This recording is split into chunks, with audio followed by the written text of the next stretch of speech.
एक बिजनेसमैन भी हैं सफल, तो कौन-सा ऐसा मोड़ है कि आपने बुक लिखने के बारे में सोची, लोगों को बताने के बारे में सोची?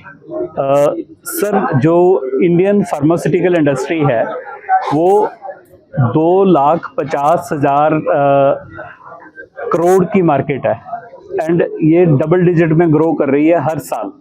पर सबसे बड़ी विडंबना ये है कि लोग इस इंडस्ट्री को ज्वाइन करना चाहते नहीं। यंगस्टर से पूछो, वो अलग अलग फील्ड में जाना चाहते हैं और फार्मा इंडस्ट्री में आना नहीं चाहते।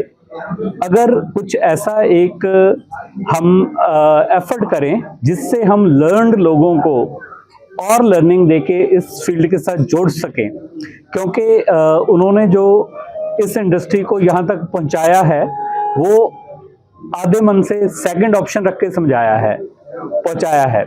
पर अगर पूरे सीख के वो लोग आएंगे इस इंडस्ट्री में, this industry can go beyond the limits. आज भी इंडिया की टॉप 3 इंडस्ट्रीज में फार्मास्यूटिकल इंडस्ट्री आती है और इंडिया के जीडीपी में एक बहुत बड़ा योगदान फार्मास्यूटिकल इंडस्ट्री का है।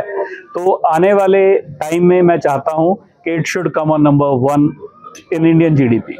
अगर कोई युवा है जिसको शुरू करना चाहते हैं पर उनके पास सीमित पूंजी है, तो उसमें कैसे सफलता प्राप्त कर सकता है? सर, आपने बहुत बढ़िया क्वेश्चन पूछा।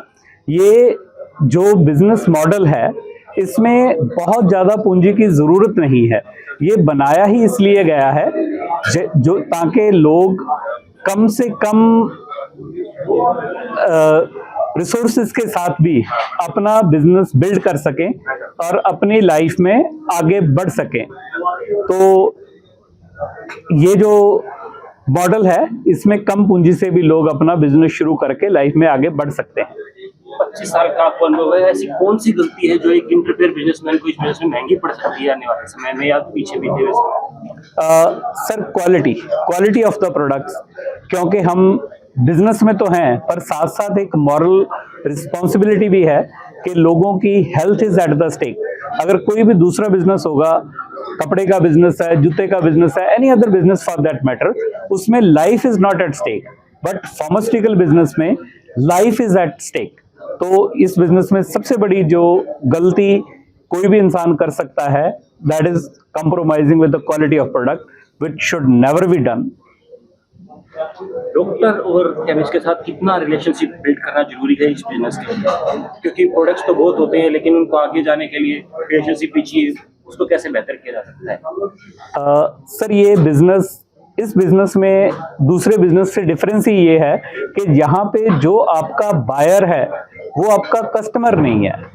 लाइक नॉर्मल बिजनेस में क्या होता है कि हमें कोई भी चीज चाहिए, हम मार्केट जाते हैं और उसको खरीद के लेके आते हैं। Whereas in pharmaceutical, patient खुद अपनी मर्जी से कोई दवा ले नहीं सकता। पहले डॉक्टर साहब उसको प्रिस्क्राइब करेंगे, उसके बाद वो मेडिसिन लेके आएगा। तो डॉक्टर के साथ एक अच्छा रिलेशनशिप ऑफ द कंपनी, एक अच्छा बॉन्डिंग, एंड केमिस्ट के साथ एक अच्छा रिलेशनशिप बहुत जरूरी है फार्मास्यूटिकल बिजनेस में सक्सेसफुल होने के लिए। आपका 25 साल का एक्सपीरियंस, आपने बहुत लोगों को मेंटर किया है, तो कोई ऐसा एक्सपीरियंस जो आपको भी अच्छा लगा हो, जो आप हमें बताना भी चाहते हो कि ये एक्सपीरियंस से ये सफलता मिली, कुछ ऐसा बताना चाहें जो आप हमें किसी के साथ आपका अच्छा अनुभव रहा हो? सर, लाइफ में बहुत सारे ऐसे तजुर्बे, ऐसे फेजेस आए, पर एक चीज मैंने हमेशा समझी है कि